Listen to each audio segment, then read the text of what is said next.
দফায় দফায় পুলিশের বাধা ডিঙিয়ে গণপদযাত্রা নিয়ে রাষ্ট্রপতির কাছে স্মারকলিপি দিলেন কোটা সংস্কারের দাবিতে আন্দোলনকারীরা। সেই সাথে ২৪ ঘণ্টার আলটিমেটাম দিয়েছেন বৈষম্য বিরোধী ছাত্র আন্দোলনের নেতারা। এরই মধ্যে কোটা সংস্কারের উদ্যোগ ও শিক্ষার্থীদের বিরুদ্ধে দায়ের করা মামলা তুলে নেওয়া না হলে আরও কঠোর কর্মসূচির হুঁশিয়ারি দিয়েছেন তারা। সিলন ফ্যামিলি ব্লেন্ডের কড়া লিকার আর সতেজ স্বাদের পারফেক্ট ব্লেন্ডে স্বপ্নেরা মেলুক টানা।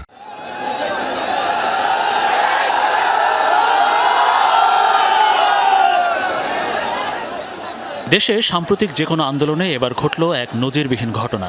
বঙ্গভবন বা সচিবালয় অভিমুখে যে কোনো কর্মসূচি আগেই আটকে দেওয়া হয়। এবার কোটা সংস্কারের দাবিতে শিক্ষার্থীরা মানেনি পুলিশের কোনো নির্দেশনা।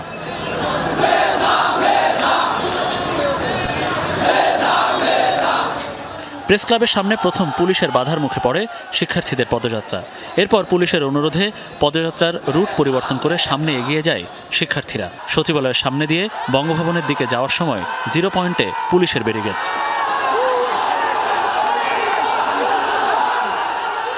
সচিবালয়ের সামনেই বসে পড়ে আন্দোলনরত শিক্ষার্থীরা। কোটা সংস্কারের দাবিতে দিতে থাকে স্লোগান।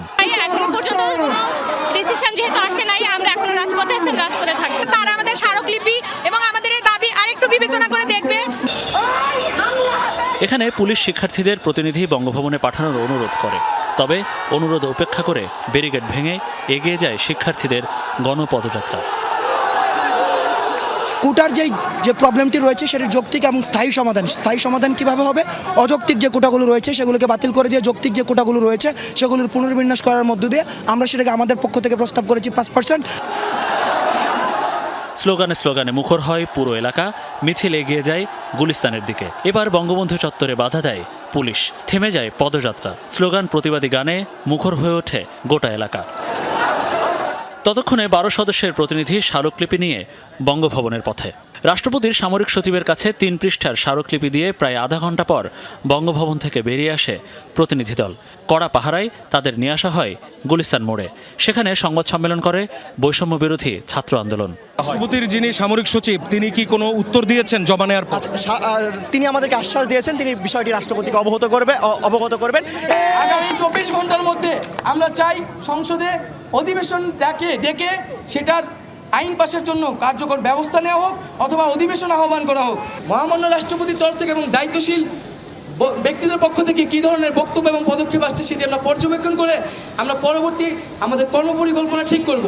এর আগে ঢাকা বিশ্ববিদ্যালয়ের সেন্ট্রাল লাইব্রেরির সামনে থেকে বঙ্গভবনের পথে শুরু হয় গণপদযাত্রা। জগন্নাথ বিশ্ববিদ্যালয়, ঢাকা কলেজ, বদরুন্নেসা সহ 7 কলেজের শিক্ষার্থীরা অংশ নেয় এতে। বিভিন্ন পয়েন্টে অবস্থান থাকলেও কঠোর হয়নি পুলিশ। আমরা সর্বোচ্চ চেষ্টা করেছি আমাদের পুলিশ কমিশনার স্যারের নেতৃত্বে। আমরা আইন শৃঙ্খলা রক্ষা করার জন্য আমরা সবাই মিলে কাজ করেছি এবং ছাত্ররা যারা এখানে উপস্থিত রয়েছিল তারা আমাদের কোঅপারেট করেছে। কর্মসূচি শেষে বেলা 3:30টার দিকে শিক্ষার্থীরা যে যার ক্যাম্পাসে ফেরত যান। রাষ্ট্রপতি বরাবর স্মারকলিপি দেওয়ার পরিকল্পনা ছিল আজকের শান্তিপূর্ণ একটা কর্মসূচি হবে, কিন্তু শান্তিপূর্ণ এই পরিকল্পনা থাকলেও দিনভর উত্তেজনা, উত্তপ্ত পরিস্থিতি দেখা যায় পুলিশ এবং আন্দোলনকারীদের মধ্যে। পুলিশের পক্ষ থেকে বলা হচ্ছে সর্বোচ্চ ধৈর্য বা সহনশীলতার পরিচয় দেওয়া হচ্ছে, আর আন্দোলনকারীরা বলছেন দাবি আদায় মানা না হলে যতদিন ব্যাপী বা যে ধরনের কর্মসূচি দেওয়া লাগুক না কেন তারা সেটা দেবেন। দুই পক্ষের অনড় অবস্থানে অচল অবস্থা পুরো রাজধানীতে। মনিরুল ইসলাম, যমুনা নিউজ, ঢাকা।